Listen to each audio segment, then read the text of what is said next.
ഒമാനിലെ നിസ്വ എന്ന് പറഞ്ഞ ടൗണിൽ എന്തൊക്കെയാണ് കാണാണ്ടെന്ന് ചോദിച്ചു കഴിഞ്ഞാൽ നടക്കണം, കാൽനടയായിട്ട് നടന്നാൽ കാണാൻ പറ്റും. അപ്പോൾ ഈ കാണുന്ന ഏരിയകളൊക്കെ അല്ലേ, ഒരു 2-3 വർഷം മുമ്പ് ഫുൾ ഡ്രൈ ഏരിയ ആയിരുന്നു. ഡ്രൈ ഏരിയ എന്ന് വെച്ച് കഴിഞ്ഞാൽ ഒരു ലൈറ്റും ഇല്ല, ആകെ ഇരുട്ട്. ഇപ്പം തന്നെ ഇരുട്ടാണ്. പക്ഷേ ഒരുപാട് മാറി എന്ന് പറഞ്ഞാൽ ഇനി എത്രയോ പ്രൊജക്റ്റുകൾ അങ്ങനെ വന്നുകൊണ്ടിരിക്കുകയാണ്. 6-ാം നൂറ്റാണ്ട് 7-ാം നൂറ്റാണ്ടിലാണെന്ന് തോന്നുന്നു ഒമാൻ്റെ തലസ്ഥാനമായിരുന്നു നിസ്വൻ്റെ പ്രത്യേകത എന്ന് പറഞ്ഞാൽ റിലീജിയസ്റ്റിക് ഹബ്ബ് എന്ന് പറയാം. അതിൻ്റെ ഈ ഒമാൻ്റെ തന്നെ മെയിൻ റിലീജിയസ്റ്റിക് ആയിട്ടുള്ള ഒരു ഹബ്ബാണിത്. മസ്കറ്റായിട്ട് കമ്പയർ ചെയ്യുമ്പം ഒരുപാട് വ്യത്യാസമുള്ളൊരു സ്ഥലമാണ്. ഈ ലുലു ഹൈപ്പർ മാർക്കറ്റ് ഇവിടെ വന്നതോടുകൂടെയാണ് ഇതിൻ്റെ ഒരു മുഖച്ഛായ തന്നെ മാറി തുടങ്ങിയത്.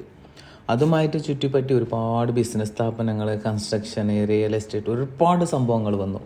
അതിന് കേന്ദ്ര ബിന്ദുവായിട്ട് വന്നത് ഈ ലുലു ഹൈപ്പർ മാർക്കറ്റാണ്. അത് ഉണ്ടാക്കിയ സമയത്ത് ഇത് ഹൈറ്റ് പാടില്ല എന്നുള്ള രീതിയിലായിരുന്നു ഇവിടുത്തെ ഒരു നിയമം. കാരണം ഇവിടുത്തെ മസ്ജിദിൻ്റെ ഉയരത്തിൽ മേലെ ഹൈറ്റിൽ പോകരുത് എന്നുള്ളൊരു നിയമം നിഷ്കർഷിച്ചിട്ടുണ്ടായിരുന്നു. പക്ഷെ പിന്നീട് വന്ന ഇതേപോലുള്ള ഹോട്ടലുകൾ, ഗ്രാൻഡ് മാൾ, ഇതൊക്കെ നിയമങ്ങൾ മാറി. കാരണം ഭരണം മാറിയപ്പോൾ നിയമങ്ങൾ മാറി. അതിനനുസരിച്ചിട്ടുള്ള കാലാതീകൃതമായിട്ടുള്ള മാറ്റങ്ങൾ ഇവിടെ വന്നു. നടന്ന് നമ്മളിപ്പോൾ ഗ്രാൻഡ് മാളിലെത്തി. ഈ ഒരു നിസ്വയിൽ ടൗണിലുള്ള മെയിൻ ഹൈലൈറ്റുകൾ ഒന്ന് ലുലു, രണ്ടാമത്തേത് ഗ്രാൻഡ് മാൾ. ഗ്രാൻഡ് മാളിലായിരുന്നു പണ്ട് ഹൈപ്പർ മാക്സ് ഉണ്ടായിരുന്നത്. ഈ ഗ്രാൻഡ് മാൾ ഉടനെ തന്നെ തുറക്കാൻ പോകുന്നത് ഈ കാണുന്നത് ഇ മാക്സ് ആണ്. മാക്സ് ഗാർമെൻറ്റ്സ് ഓൾറെഡി ഗ്രാൻഡ് മാളിലുണ്ട്. ഇനി ഇ മാക്സ് വരാൻ പോവാണ്. അപ്പം ഈ മാക്സ് ഉടനെ തുറക്കുമെന്ന് പ്രതീക്ഷിക്കുക. ഇതാണ് അതിൻ്റെ മെയിൻ എൻട്രൻസ്. ഗ്രാൻഡ് മാളിലായിരുന്നു പണ്ട് ക്യാരിഫോർ ഉണ്ടായിരുന്നത്. അതൊക്കെ ബോയ്ക്കോട്ട് പ്രകാരം പൂട്ടിപ്പോയി. ഇപ്പം അതിൻ്റെ ഉള്ളിലത് ഹൈപ്പർ മാക്സ് ആണ്, അൽഫുത്തൈൻ ഗ്രൂപ്പിൻ്റെ ഹൈപ്പർ മാക്സ്. ഗ്രാൻഡ് മാളിൽ മെയിനായിട്ട് അട്രാക്ഷനായിട്ടുള്ളത് തിയേറ്റർ ഉണ്ട്, ബോക്സ് തിയേറ്റർ ഉണ്ട്, പിന്നെ പ്ലേ സെൻറ്റർ ഉണ്ട്. ഇത് മറ്റൊരു സംഭവം കേട്ടോ, ഈ ഒമാനിലെ വണ്ടർല, അതായത് നിസ്വയിലെ വണ്ടർല പോലെ വാട്ടർ തീം പാർക്കാണിത്. ഇങ്ങനെ കണ്ടു കഴിഞ്ഞാൽ ഇത് പ്രവർത്തനരഹിതമാണെന്ന് വിചാരിക്കും. പക്ഷെ നന്നായിട്ട് അടിപൊളി, നല്ല തിരക്കുണ്ടാവാറുണ്ട് വെള്ളി ശനി ദിവസങ്ങളിലൊക്കെ. കാരണം അവർ നൈറ്റിൽ വർക്കല്ല, വാട്ടറല്ലേ. ഇതാണ് ഇൻ്റർസിറ്റി ഹോട്ടൽ. ഇൻ്റർസിറ്റി ഒമാനിലെ ഒരുവിധം ടൗണുകളിലൊക്കെ സിറ്റികളിലൊക്കെ ഇതുണ്ട്. ഗ്രാൻഡ് മാളിൻ്റെ മെയിൻ എൻട്രൻസ് 2 അതിൽ ഒരു ഭാഗത്തെ എൻട്രൻസ് ആണ് ഒരുപാട് മറ്റേ ഒമാനി തൊപ്പികൾ, ബ്യൂട്ടി പ്രോഡക്ട്സ്. ഇങ്ങ് ചെന്നപ്പോൾ ഉണ്ട് ഒരു കവി കഥ പറയുന്നത്. ഇതാണ് നമ്മളെ തിയേറ്റർ, വോക്സ് തിയേറ്റർ. ലോക പുതിയ ലേറ്റസ്റ്റ് പടങ്ങളൊക്കെ ഓടുന്നുണ്ട്.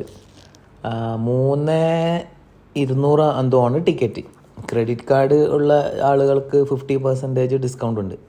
ഇതാണ് ഹൈപ്പർ മാക്സിൻ്റെ ഇൻസൈഡ്. ഹൈപ്പർ മാക്സ് വീണ്ടും പുറത്തിറങ്ങി നമ്മൾ ഇൻ്റർസിറ്റീൻ്റെ തൊട്ട ഭാഗത്ത് കൂടെ അവിടെ ഒരു കൺവെൻഷൻ സെൻറ്റർ ഉണ്ട്. അത് കഴിഞ്ഞിട്ട് ഈ കാണുന്ന ഏരിയകളാണ് ശരിക്കും പറഞ്ഞു കഴിഞ്ഞാൽ നിസ്വ. റോഡിൻ്റെ അപ്പുറത്താണ് കേട്ടോ. ഈ ഭാഗത്ത് ഇപ്പോൾ ഇതിലെ നടക്കാനും എക്സസൈസ് ചെയ്യാനൊക്കെ ഫുട്പാത്ത് ഉണ്ടാക്കിയിട്ടുണ്ട്. ഇതിൻ്റെ എൻഡിൽ കാലിസ്ഥാനിക് മെഷീനുകൾ ഉണ്ട്. ഈ ഒരു കാണുന്ന ഭാഗം മൊത്തം റെസ്റ്റോറൻറ്റ്, കോഫി ഷോപ്പ്. അത് കഴിഞ്ഞിട്ട് ബദ്രൽസമ ഹോസ്പിറ്റൽ, പിന്നെ ഫിറ്റ്നസ്, ജിമ്മ്. ഇതാണ് മെയിൻ സിഗ്നൽ, നിസ്വയിലെ സിഗ്നൽ. ഇവിടെ നിന്നാണ് സൂക്ക്, ജബലഖ്ദർ, ജബലഷംസ്, ഇവിടേക്കൊക്കെ ടേണിങ് എടുക്കേണ്ട ആ മെയിൻ പോയിൻ്റ് ഈ ഒരു സിഗ്നലാണ്.